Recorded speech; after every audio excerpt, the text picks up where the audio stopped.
नमस्ते तपाईहरुलाई फेरि पनि आज नेप्से एनालाइसिस लिएर उपस्थित भएको छु। यसमा आज 175 वटा कम्पनीले कमाए भने 62 वटा कम्पनीले कमाए। 11 वटा कम्पनी चाहिँ इन्डिसेसनल रूपमा हिजो जे थियो त्यसैमा चेन्ज भएका छन्। मार्केट आज 3 अर्ब 40 करोड 45 करोड को कारोबार भएको छ भने 9.33 अंकले वृद्धि भएको छ। 0.46% छ। 2017 मा आएर नेप्से रोकेको छ। यसले के गर्छ त भोलिको दिनमा भन्ने कुरा एनालाइसिस गरिरहेको छु। टप गेनर डोल्टिरहे भने टप लुजर आज एमआइसिएल जो लगभग 10% को दरले घटेको छ। टप टर्नओभर सोनाको चाहिँ टप टर्नओभर भएको छ भने टप भोल्युममा सोना रहेको छ। टप ट्रान्जेक्सनमा सोना, टप टर्नओभर, भोल्युम र ट्रान्जेक्सन तीनवटै सोनाले आज कब्जा गर्न सफल भएको छ।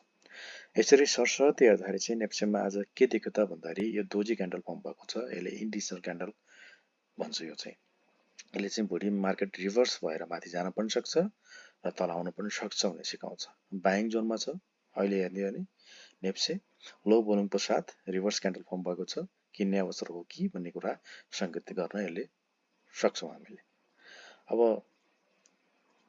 के छ त अवस्था यसको भनेर चाहिँ डिटेलमा हेरौं। हामी विभिन्न इन्डिकेटरहरू लगाएर यही च्यानल फर्ममा चाहिँ यो ट्रेन्ड लाइनमा चाहिँ नेप्से बढेको देखिन्छ। मैले यो विगत 15-20 दिनदेखि अगाडिदेखिको यो ट्रेन्ड लाइनलाई चाहिँ हालिरहेको छु। यो प्यारलल लाइन र यो अप ट्रेन्ड जिगज्याग तपाईको यो 2030 बाट जबसम्म मार्केट चाहिँ माथि सस्टेन हुन तबसम्म हामीले यति ढुक्क भएर बस्ने स्थिति छैन। सो हामीले के गर्न सक्छौं त भन्दाखेरि मार्केट स्टिल वेट एन्ड वाचमा हामी हेर्न सक्छौं र इन्डिभिजुअल स्टकहरुलाई आफूले एनालाइसिस गरेर चाहिँ लगानी गरेर किनबेच गर्ने एउटा माध्यमको रूपमा पनि लिन सकिन्छ। यो भिडियो चाहिँ बिल्कुलै एजुकेसन पर्पजको लागि हो। यसको आधारमा किनबेच नगर्नु होला है। अब हेरौं यसले बुलिङ्गर ब्यान्डमा के संकेत गरेको छ हैन। सबै डिटेल तपाईलाई भन्न गइरहेको छु। अब नेप्सेले यो ट्रेन्ड लाइन चाहिँ एकदम फलो गरिरहेको देखिछु। मैले भनेको थिएँ यो प्यारलल लाइनको बीचको यो 20 को मिडल लाइन, यो अप्पर लाइन यसलाई एकदम रेस्पेक्ट गरेर अगाडि बढेको देखिन्छ। जो विगत केही दिनबाट चाहिँ यसैमा रहेको पनि देखिन्छ। र यो 20 को मिडल लाइन जबसम्म क्रस भएर जान्न र अनि जबसम्म यो अप्पर लाइन क्रस ओभर गरेर माथि जान तबसम्म हामी त्यति ढुक्क भएर लगानी गर्ने स्थिति छैन। अब जाउँ हामी बुलिङ्गर ब्यान्डतर्फ। बुलिङ्गर ब्यान्डले चाहिँ मिडल ब्यान्ड टक्क टच गरेर आज फेरि तल चाहिँ फर्केको छ। तल आएर क्लोजिङ दिएको छ। यसले के संकेत गर्छ त भने भोलिको दिनमा मार्केट जे पनि हुन सक्छ। दोजी क्यान्डल फर्म भएको किसिमले चाहिँ मैले एनालाइज गरिरहेको छु। अब मार्केट तल आउँदाखेरि चाहिँ यो अनएक्सपेक्टेड रूपमा चाहिँ जुन दिन यो विष्णु पौडेल चाहिँ अर्थमन्त्री भन्ने हल्ला चलेको थियो, यसको लो लाई ब्रेक गरेर तल आउनु भएन भनेको 1976। जुन दिन 1976 बाट तर क्लोजिङ दिन थाल्छ तब हामी डराउनु पर्ने स्थिति हुन्छ है। यसको नजिकको एकदम स्ट्रङ सपोर्ट भनेको चाहिँ 1976 र हाई भनेको कहिले हुन्छ त भन्दाखेरि यही दिनको हाई ब्रेक गरेर जबसम्म सस्टेन हुन्न, यो दिनको हाई भनेको 2078 जबसम्म ब्रेकआउट गर्दैन तबसम्म हामीले चाहिँ ढुक्क भएर लगानी गर्नुपर्ने स्थिति हुन्न हैन। यो भनेको बुलिस मार्केट थियो, यो चाहिँ बियरिश मार्केट। आज भनेको दोजी क्यान्डल इन्डिसेसनल टाइपको भएको छ। यसरी सरस्वती हेर्दाखेरि बुलिङ्गर ब्यान्डले पनि त्यति राम्रो संकेत गरेको छैन, तर मिडल ब्यान्डको आसपास पुगेको हुनाले चाहिँ अप्पर ब्यान्डसम्म जान सक्छ 2122 सम्म भन्ने एउटा एजम्पसन गर्न सकिन्छ। बुलिङ्गर ब्यान्डले त्यो बताउँछ। हिजोको क्राउडले के हुन्छ त भन्दाखेरि क्राउड भन्दा तलै क्लोजिङ थियो। यसले चाहिँ नेगेटिभ संकेत गर्छ। जब क्लाउड भन्दा तल क्लोजिङ दिन्छ यसले चाहिँ नेगेटिभ संकेत गर्छ। भोलिको दिनमा मार्केट तल पनि आउन सक्छ भनेर चाहिँ एउटा एनालाइसिस गर्न सकिन्छ। अब सुपरटेनको बाट अध्ययन गर्दाखेरि के छ त भन्दाखेरि यसले बाइ सिग्नल दिएको छ। कहिले त भन्दाखेरि 3 मार्च 2024 मा जब यो सुपरटेन रातोबाट ग्रीन लाइनमा फर्म हुन्छ तब हामीले यसलाई बाइ गर्ने कोसिस गरिन्छ है। सुपरटेनले बाइ सिग्नल दिएको छ। स्टिल अहिले पनि भ्यालिड नै छ। सुपरटेनले चाहिँ बाइ सिग्नल दिएको छ हैन। पिभट पोइन्ट स्ट्यान्डर्डले के भन्छ त भन्दाखेरि पी लाइन ठ्याक्क 2017 को लाइनमा छ। क्लोजिङ पनि 2017 मा दिएको छ। 17.05 मा 17.15 मा चाहिँ पिभट पोइन्ट स्ट्यान्डर्ड लाइन रहेछ, जो 2017.03 भनेको खासै त्यति तल माथि भएन। यसले चाहिँ स्टिल बाईको संकेत दिन खोजेको हो कि भन्ने एउटा चाहिँ एजम्सन गर्न सकिन्छ। यसको नजिकैको रेसिस्टेन्स भनेको 2063 जब ब्रेक हुन्छ तब हामीले चाहिँ एग्रेसिभ रूपमा बाई गर्न सक्ने एउटा प्रबल सम्भावना देखिन्छ। पिभट पोइन्टले चाहिँ स्टिल अहिले चाहिँ ठ्याक्क भोलिको दिनमा चाहिँ भर्खर हेरेको अवस्थामा पिभट पोइन्ट रहेको एउटा एनालाइसिस गर्न सकिन्छ। अब जाउँ त हामी कहाँ त भन्दाखेरि स्टोचिकबाट चाहिँ के देखिन्छ त भन्दा स्टोचिकले आज बाई सिग्नल दिन खोजेको छ। माथि फर्किने दुवै लाइन चाहिँ माथि फर्किने अवस्थामा छन्। यसले बाई सिग्नल दिइसकेको छ क्लियर कट रूपमा। अब हामीले इन्डिभिजुअल स्टक चाहिँ हेरेर लगानी गर्नुपर्ने हुन्छ है। यो तपाईको चाहिँ MFI मनी फ्लो इन्डेक्स चाहिँ के छ त भन्दाखेरि यसले स्टिल मार्केटमा पैसा आउन थालेको हो कि भन्ने एउटा संकेत गरेको छ। माथि फर्कन लागेको छ। यो तल आइसकेको छ 11.33 भनेको चाहिँ एकदम तल्लो एरिया हो। यसले चाहिँ मार्केट रिभर्सल हुने संकेत चाहिँ देखाइरहेको छ। MFI ले चाहिँ पोजिटिभ सिग्नल देखाएको छ। अब RSI ले के देखाएको छ त भन्दाखेरि RSI ले पनि माथि 47.17 बिन्दुमा आएर रोकेको छ। यसले चाहिँ पोजिटिभ सिग्नल दिएको छ। यो माथि फर्किने क्रममा छ। यसले पनि पोजिटिभ सिग्नल दिएको छ।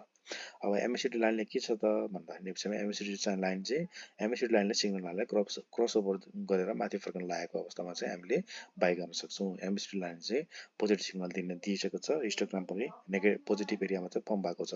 यसले सरसर्ती हेर्दाखेरि हिस्टोग्राम पोजिटिभ एरियामा फर्म हुनु र MACD लाइनले सिग्नल लाइनलाई क्रस ओभर दिएर माथि जान लाग्नु भनेको चाहिँ MACD ले चाहिँ एकदम बाई सिग्नल चाहिँ दिएको छ। हामी किन्न तयार हौँ भनेर भनेको छ। र जुन दिन हामीले चाहिँ यो जिरो लाइन भन्दा माथि MACD लाइन र सिग्नल लाइन चाहिँ पहुँच यो एरियाको जसरी तब हामीले ढुक्क भएर लगानी गर्न सक्छौँ। समग्र रूपमा नेप्सेको एनालाइसिस गर्दाखेरि चाहिँ नेप्से पोजिटिभ सेन्टिमेन्टमा छ भोलिको दिनमा हैन। अगाडि पोजिटिभ रूपले अगाडि बढेको छ भन्ने कुरा चाहिँ बुझ्न सकिन्छ। अब हाइकेनेसी मुभमेन्टबाट हेर्दाखेरि चाहिँ के छ त भन्दाखेरि यो हरियो लाइन हुने बित्तिकै किन्ने र रातो हुने बित्तिकै बेच्ने भनेर भनेको थियो। यो दिनको चाहिँ यो टोटली बेरिस एङ्गलमाबाट हेर्दाखेरि चाहिँ यो हामीले चाहिँ यो 13 फेब्रुअरी 2024बाट चाहिँ रातो क्यान्डल फर्म भएको थियो। बिचमा एक दुईवटा हेल्दी क्यान्डल फर्म भएको भए राम्रो हुन्थ्यो। यो क्यान्डल चाहिँ अनहेल्दी थियो। त्यसैले हाइकेनेसी मुभमेन्टबाट यसलाई आज रिजेक्ट गरेको छ। यसले चाहिँ सेल सिग्नल दिएको छ।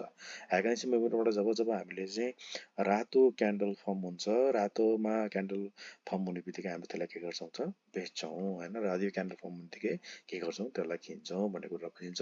हाइकेनेसी मुभमेन्टले चाहिँ अहिले के गरेको त रातो क्यान्डल फर्म हुनु भनेको सेल सिग्नल दिनु हो हैन। समग्र रूपमा चाहिँ एउटा मात्रबाट एनालाइसिस गरेर भएन। समग्र रूपबाट एनालाइसिस गर्दाखेरि नेप्से बी पोजिटिभ सेन्टिमेन्ट हावी नै छ। अहिलेसम्म चाहिँ पोजिटिभ नै छ। भोलिको दिनमा चाहिँ नेप्से बढ्न सक्छ भनेर एउटा एजम्सन गर्न सकिन्छ। र इन्डिभिजुअल स्टकको रूपमा त तपाईहरुले आफ्नो स्टडी गरेर मात्र लगानी गर्नुहोला। समग्र रूपमा चाहिँ नेप्से के छ त भन्दाखेरि पोजिटिभ छ हैन। यसरी सरसर्ती हेर्दाखेरि चाहिँ नेप्से भोलिको दिनमा बढ्छ भनेर एउटा एजम्सन गर्न सकिन्छ। अबको नजिकैको यसको रेसिस्टेन्स भनेको चाहिँ 2109 छ है। 2109 र त्यस पछाडि चाहिँ 8131 छ। यो चाहिँ नजिकैको रेसिस्टेन्स भयो हैन। यसको सपोर्ट कहाँनिर छ त भन्दाखेरि सपोर्ट एरिया भनेको चाहिँ 1830 देखाएको छ हैन।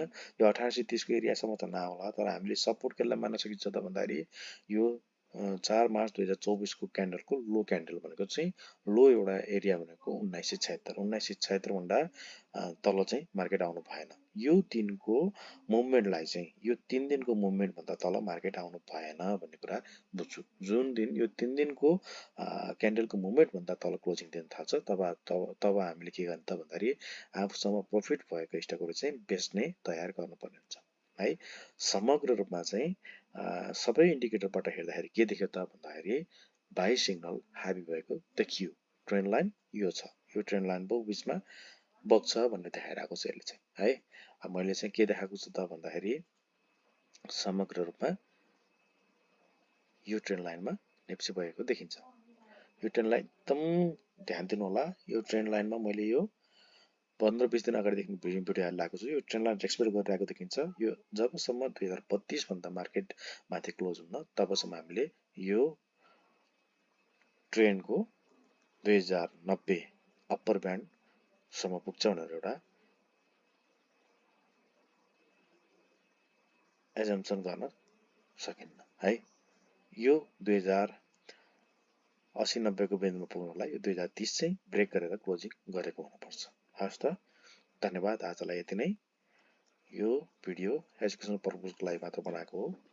यसको आधारमा लगानी नगर्नु अनुरोध गर्छु। हस् त, धन्यवाद।